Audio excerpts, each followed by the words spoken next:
जय हिंद साथियों, वंदे मातरम।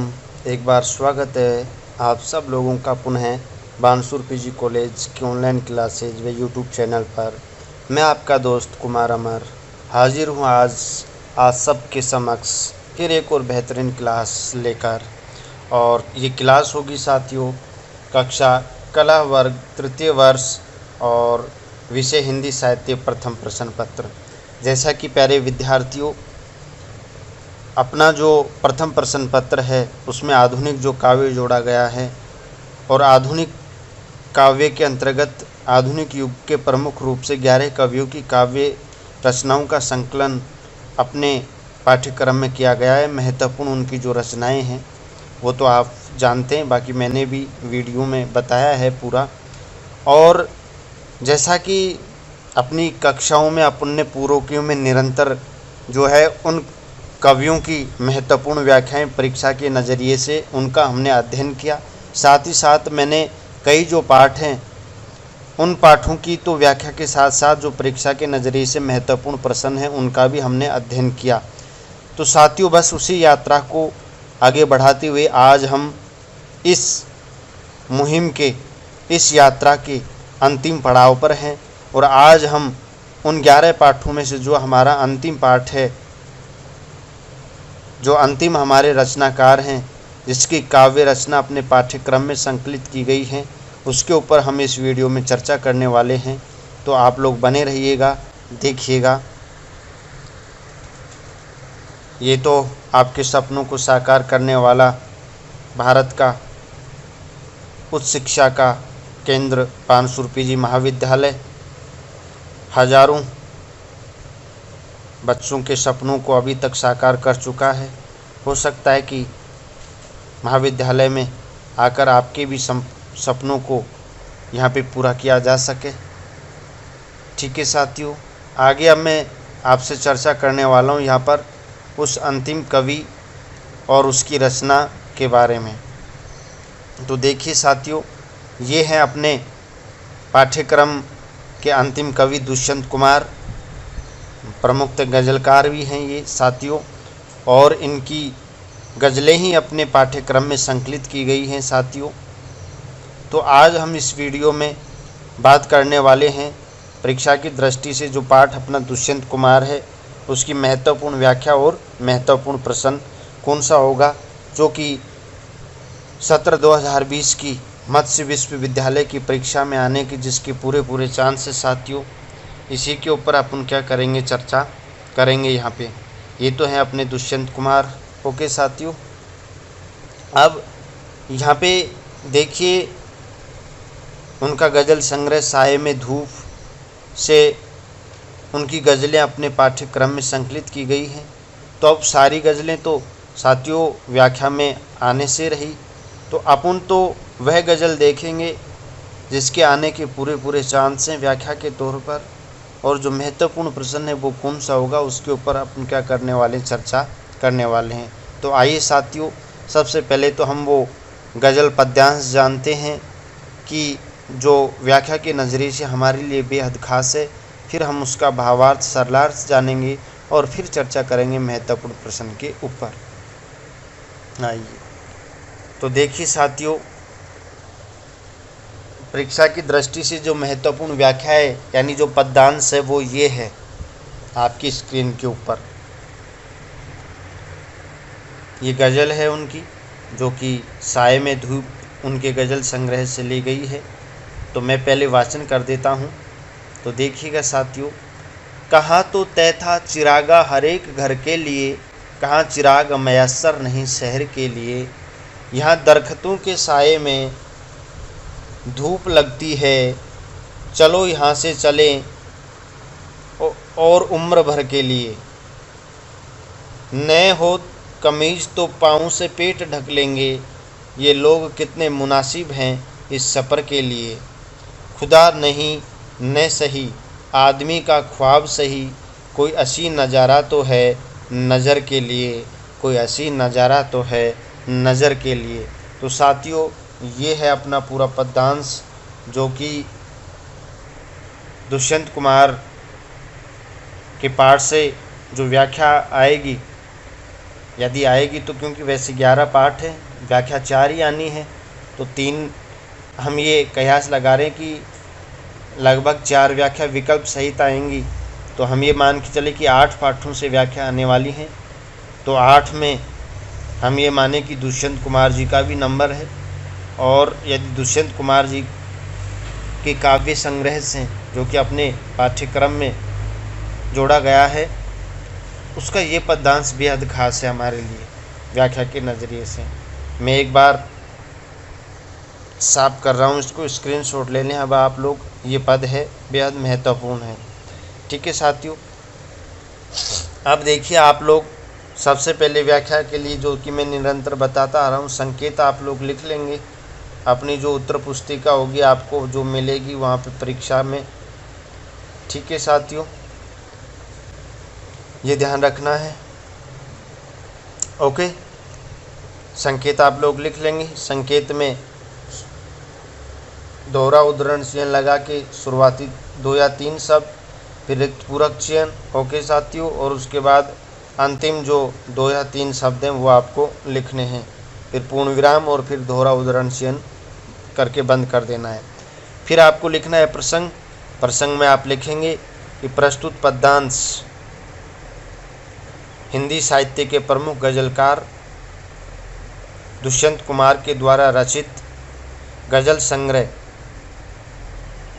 साये में धूप से लिया गया है, और इन गज़लों में या इस पद्यांश में कवि ने स्वतंत्रता के बाद देश की जो राजनीति की जो स्थिति है, जो राजनेताओं की जो हालात है, उसके ऊपर कवि ने करारा व्यंग किया है, जो इस प्रकार है।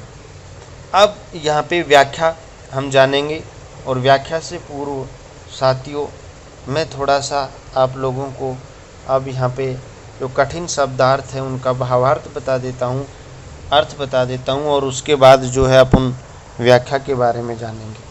तो देखिए, कहा तो तय था चिरागा, चिराग जानते हो दीपक, हर एक यानी प्रत्येक घर के लिए, घर के लिए।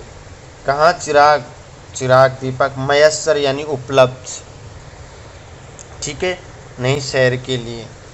यहाँ दरख्तों के यानी पेड़ों के, वृक्षों के साये में, सानिध्य में, साथ में धूप लगती है। ठीक है साथियों, चलो यहाँ से चलें और उम्र भर के लिए। ठीक है, न हो कमीज तो पाँव से पेट ढक लेंगे, कोई कठिन शब्द नहीं है, भावार्थ तभी जान लेंगे अपन। ये लोग कितने मुनासिब, मुनासिब यानी अच्छे, ठीक, उपयुक्त। खुदा नहीं न सही आदमी का ख्वाब सही, कोई हसीन नज़ारा तो सुंदर नज़ारा, दृश्य तो है नज़र के लिए, निगाहों के लिए। ठीक है साथियों, तो यहाँ पे मैंने कठिन जो शब्द है उनका अर्थ आपको बता दिया। अब हम भावार्थ की बात करते हैं, और व्याख्या मैं आपको बताता हूँ।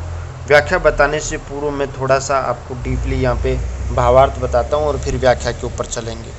तो देखिए, कवि यहाँ पर व्यंग कर रहा है, और व्यंग करते हुए गजलकार या कवि दुष्यंत कुमार कहते हैं कि आज़ादी के बाद जो राजनेता हैं, उन राजनेताओं ने ये आश्वासन दिया कि हर गांव के, हर शहर के प्रत्येक घर में चिराग पहुँचेगा, रोशनी पहुँचेगी, उजाला पहुँचेगा, यानी हर घर बिजली पहुँच जाएगी। जैसा कि साथियों अब भी जो नेता हैं गाँव में, शहरों में वोट मांगने के लिए आते हैं, तो किसी भी गांव की या शहर की जो भी आवश्यकता होती है, तो वहाँ के जो मतदाता हैं वो कहते हैं, तो वो नेता भी अपने भाषणों में कहता है कि आपके हर आवश्यकता को पूरा किया जाएगा। लेकिन जब जीतने के बाद वो सत्ता पर काबिज हो जाते हैं, तो किया गया जो वादा है वो भूल जाते हैं साथियों। तो ये जो स्थिति है ना, ये निरंतर आज़ादी के बाद से चली हुई आ रही है। तो आज़ादी के बाद भी जो नेता हैं उन्होंने यही कहा था, और कहा ये था कि हर घर के लिए जो है ना चिराग नसीब होगा, यानी हम हर घर तक, प्रत्येक घर तक हम चिराग पहुंचाएंगे, रोशनी, उजाला यानी बिजली पहुंचाएंगे। लेकिन कवि यहाँ पे कह रहा है कि गाँव के घर की तो बात छोड़िए, आज़ादी की इतने बाद भी शहरों के लिए ही चिराग मैसर यानी उपलब्ध नहीं है, उपलब्ध नहीं है साथियों, उपलब्ध नहीं है। यानी हम ये माने कि शहर जो है वो एक तरीके से गाँवों से विकास के लिहाज से विकसित होते हैं, गाँव में थोड़ा पिछड़ापन होता है। लेकिन यहाँ तो स्थिति ये है कि तय तो ये था, निश्चित तो ये किया गया था कि गांव के हर घर तक बिजली पहुंचेगी, उजाला पहुंचेगा, रोशनी पहुंचेगी। लेकिन स्थिति ये है कि शहर जो है उसमें भी बिजली चिराग उपलब्ध नहीं है साथियों। ओके, समझ में आया होगा आपको। आगे अब कवि कह रहा है कि यहाँ दरख्तों के साये में धूप लगती है। पंक्ति को समझना है, जो भावार्थ है, जो प्रतीकार्थ है। यहाँ दरख्तों के साये में, दरख्त यानी पेड़। आप देखिए जो वृक्ष होगा साथियों वो छाया देता है, ठीक है। लेकिन यहाँ उल्टा हो रहा है, विपरीत हो रहा है कि दरख्तों के साये में भी क्या लगती है, धूप। और यहाँ पर धूप प्रतीक है मुसीबतों का, परेशानियों का।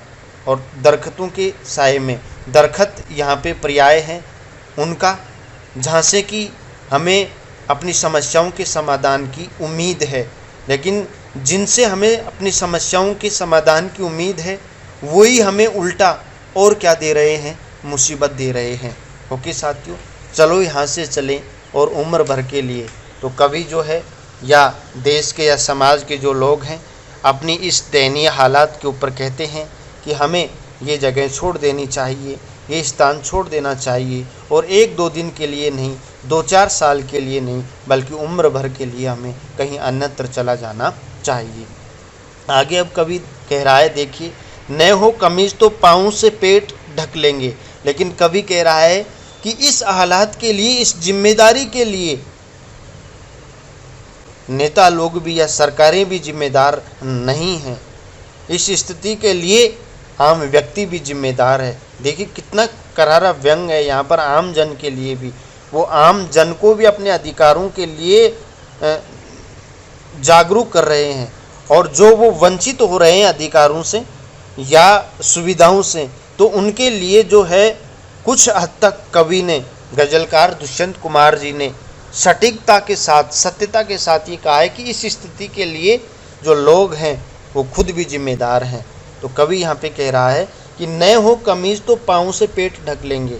न हो कमीज, तो यहाँ पर कमीज जो पर्याय है साथियों, वो व्यक्ति को मिलने वाली, आम जन को मिलने वाली सुविधाओं से हैं। तो कवि अब ये अपने यहाँ पर भी है। देखिए मैं आपको सीधा तौर पर बताना चाहूँगा, हम नेताओं को चुनते हैं अपनी सुविधाओं के लिए, अच्छी चिकित्सा के लिए, अच्छी शिक्षा के लिए, उत्तम पेयजल की व्यवस्था के लिए, सड़क के लिए, हाँ, बहुत सारी अपनी सुविधाएं हैं व्यक्ति की, आम जन की, लोगों की।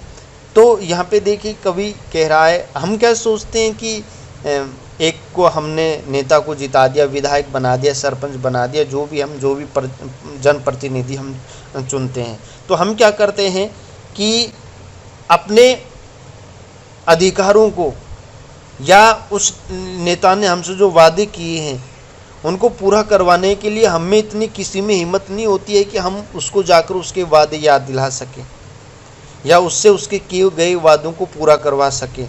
राजी राजी नहीं तो फिर गैर राजी तरीके से विरोध प्रदर्शन करके हम क्या करते हैं कि फिर उन नेताओं की एक तरीके से जी हुजूरी में लग जाते हैं और अपने निजी स्वार्थ साधने में लग जाते हैं। एक तरीके से आम जन की जो बात है वो फिर हमारे जहन से भी गायब हो जाती है साथियों। तो यहाँ पे क्या है कि कवि देखिए स्पष्ट तौर पे क्या कह रहा है कि समाज के लोग भी, देश के लोग भी ऐसे हैं कि उनके हालात बहुत बदतर है, बहुत दयनीय हैं।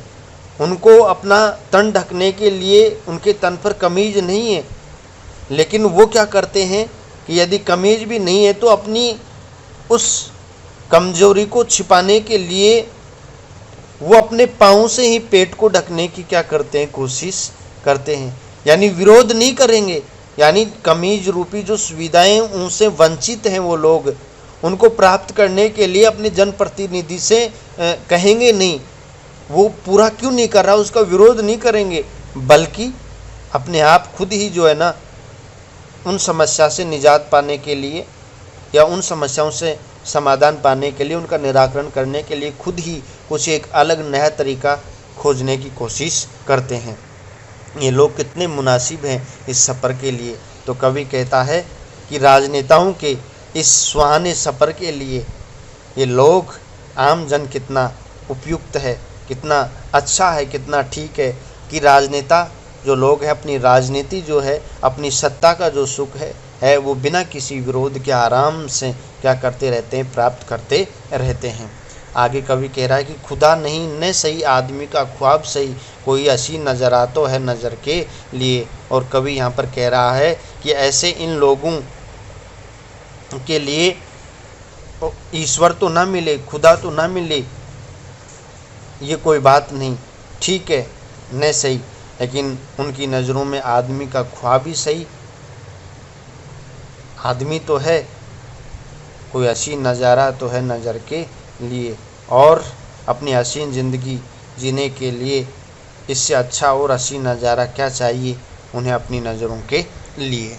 ठीक है साथियों, तो ये था। अब मैं थोड़ा व्याख्या आपको बता देता हूँ, एक बार स्क्रीनशॉट ले लेंगे आप लोग। देखिए कवि क्या कह रहा है।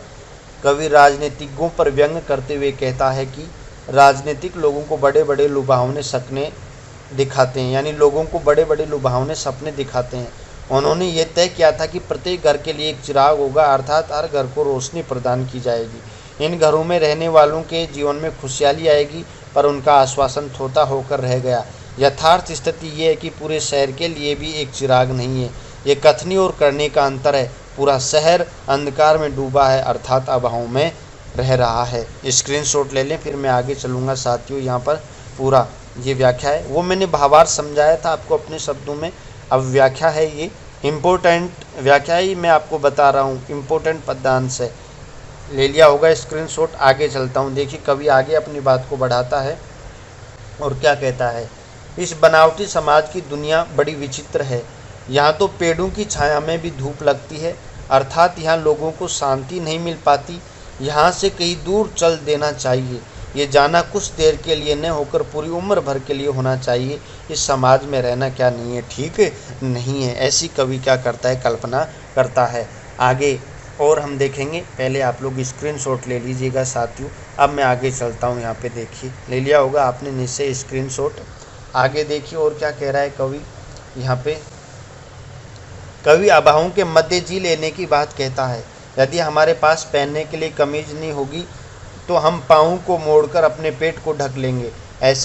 ऐसे लोग जीवन के सफ़र के लिए बहुत ही सही होते हैं। हमें बेशक ईश्वर न मिल पाए तो न मिले, आदमी को उसका सपना ही काफ़ी है। उसे सपने में कोई खूबसूरत दृश्य तो दिखाई देगा, यही उसके लिए क्या है, काफ़ी है। तो साथियों स्क्रीनशॉट आप लोग ले लेंगे पूरी तरीके से। अब मैं आगे चलूँगा यहाँ पर, ठीक है। आपने स्क्रीनशॉट ले लिया होगा पूरी तरीके से, ओके। बैक आता हूँ। अब देखिए विशेष की बात करें तो यहाँ पर सीधे तौर पर हम भाव पक्ष में कह सकते हैं कि प्रस्तुत पंक्तियों में कवि ने राजनीतिक लोगों के ऊपर क्या किया है, व्यंग किया है। नंबर 2 में हम लिख सकते हैं कि आम जन जो सुविधाओं से वंचित है उसके लिए राजनेता जो लोग हैं वो तो जिम्मेदार हैं ही, लेकिन साथ ही साथ जो है इन विषम परिस्थितियों के लिए व्यक्ति खुद भी क्या है, जिम्मेदार है।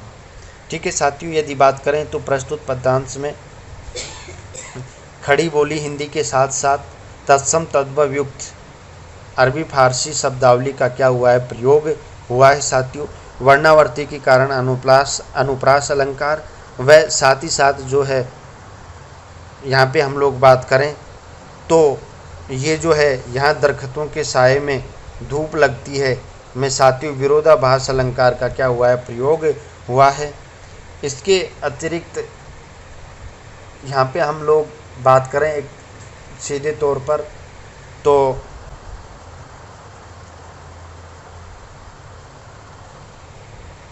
कवि जो है उन्होंने कहीं कहीं पर जो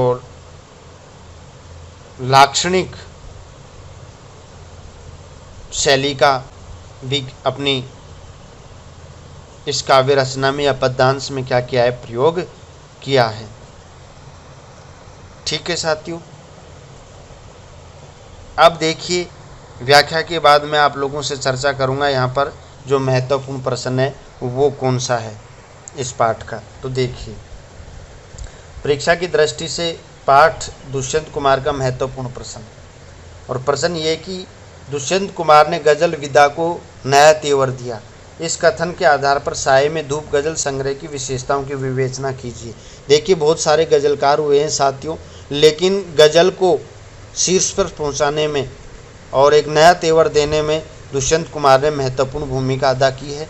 और उनका जो साये में धूप गजल संग्रह जो कि 1975 में प्रकाशित हुआ, उसकी जो प्रमुख विशेषताएं हैं, क्योंकि अपनी पाठ्यक्रम में यही जो गज़ल संग्रह साये में धूप, इसकी गज़लें संग्रहित की गई हैं, तो उसकी अपन क्या देखेंगे, विशेषताएं देखेंगे। तो देखिए साथियों, तार सप्तक के कवियों में सम्मिलित हुए बिना भी जिन नए कवियों ने अपनी नई एवं अलग पहचान बनाई, उनमें दुष्यंत कुमार की गणना सर्वप्रथम की जाती है साथियों। ठीक है, यानी ये एक ऐसे रचनाकार हैं जब तार सप्तक अपने चरम पर था, लेकिन दुष्यंत कुमार ऐसे रचनाकार हैं जो तार सप्तक में सम्मिलित हुए बगैर जो है अपनी काव्य रचनाएं रची, और अपनी काव्य रचनाओं के माध्यम से उन्होंने एक अपनी अलग पहचान बनाई, अपना एक अलग मुकाम प्राप्त किया। आगे चलिए साथियों, आगे 1975 में दुष्यंत कुमार का साये में धूप गजल संग्रह क्या हुआ, प्रकाशित हुआ। उस समय तक अधिकतर लोगों का ये मत था कि गीत और गजल जैसी विधा अब निशेष हो चुकी हैं, नष्ट हो चुकी हैं और इनमें नया करने का कुछ नहीं बचा है। परंतु ऐसे लोगों का मत दुष्यंत कुमार ने बदल डाला तथा गजल को अरबी फारसी की रवायत से निकालकर खड़ी बोली हिंदी में खूबसूरती से उभारने की एक श्रेष्ठ शैली प्रदान की। साथियों, जहाँ पर दुष्यंत कुमार से पहले जो गज़लें हैं वो मुख्यतः अरबी फारसी उर्दू में मुख्यतः लिखी जाती थी, लेकिन दुष्यंत कुमार ने एक नई शैली यहाँ पर अपनी गज़लों के माध्यम से प्रयुक्त की, और उन्होंने गज़ल जो है उसमें मुख्यतः खड़ी बोली जो हिंदी है उसकी शब्दावली का बहुतायत क्या किया, प्रयोग किया, और जो गज़ल है उसको एक नए मुकाम पर, एक नए छोर पर लेकर गए। इसी आधार पर इनकी गज़ल संग्रह साये में धूप की प्रमुख विशेषताओं का हम क्या करते हैं, विवेचन करते हैं, जो कि निम्नलिखित हैं। आइए साथियों, गज़ल संग्रह साये में धूप की प्रमुख विशेषताएं। पहली है सही अर्थों में हिंदी गज़ल या गज़लें। हिंदी के अनेक कवियों ने भी गज़लें लिखी तथा दुष्यंत कुमार को गज़ल लिखने की प्रेरणा शमशेर बहादुर से मिली। हिंदी के अन्य गज़लकारों ने जहां अपनी गज़लों में अरबी फारसी के कठिन और चालू शब्दों का खुलकर प्रयोग किया, तो वहीं दुष्यंत कुमार ने अपनी गज़लों में खड़ी बोली हिंदी का सहजता के साथ क्या है, प्रयोग किया है। तो हम कह सकते हैं कि जो दुष्यंत कुमार है उसकी गज़लें सही अर्थों में हिंदी की गज़लें हैं। ठीक है साथियों, जो ये बात स्पष्ट हो गई है, स्क्रीनशॉट ले लें। पहली जो विशेषता है, आगे मैं चलता हूँ यहाँ पे। नंबर 2 जो विशेषता है वो क्या है, गज़लों में आम आदमी का वर्णन। जहाँ रचनाकारों ने अपनी गज़लों में इश्क, ये वो नहीं है, वह है साथियों, वह हुस्न का वर्णन किया है। वहीं दुष्यंत कुमार ने इस परंपरा से हटकर अपनी गज़लों में आम आदमी के दुख दर्द का वर्णन किया है। इस संबंध में उनकी गज़लों में स्वतंत्रता प्राप्ति के बाद की परिस्थितियों एवं आम जनता की निराशाओं का वर्णन सांकेतिक रूप में किया गया है। जैसे कहा तो तय था चिरागा हर एक घर के लिए, कहाँ चिराग मयस्सर नहीं शहर के लिए। तो दुष्यंत कुमार जी ने अपनी गज़लों के माध्यम से आम व्यक्ति की जो पीड़ा है, आम व्यक्ति का जो दुख है, उसकी जो परिस्थितियाँ हैं, उसका उन्होंने सांकेतिक भाषा के रूप से क्या किया है, वर्णन किया है। साथियों, स्क्रीनशॉट ले सकते हैं आप लोग। मैं तीसरी विशेषता के ऊपर जा रहा हूँ यहाँ पे। दूसरी विशेषता हो गई हमारी गज़लों में आम आदमी का क्या किया है, उन्होंने वर्णन किया है। आगे देखिए, यथार्थ का चित्रण, सत्य, यानी जैसा उन्होंने तत्कालीन समय देखा समाज में और देश में, उसका अपनी गज़लों के माध्यम से यथार्थ में यानी सत्यता के साथ क्या किया है, वर्णन किया है। दुष्यंत कुमार ने अपनी गज़लों के माध्यम से नव स्वतंत्र भारत में सामाजिक एवं राजनीतिक यथार्थ का चित्रण करने की क्या की है, कोशिश की है।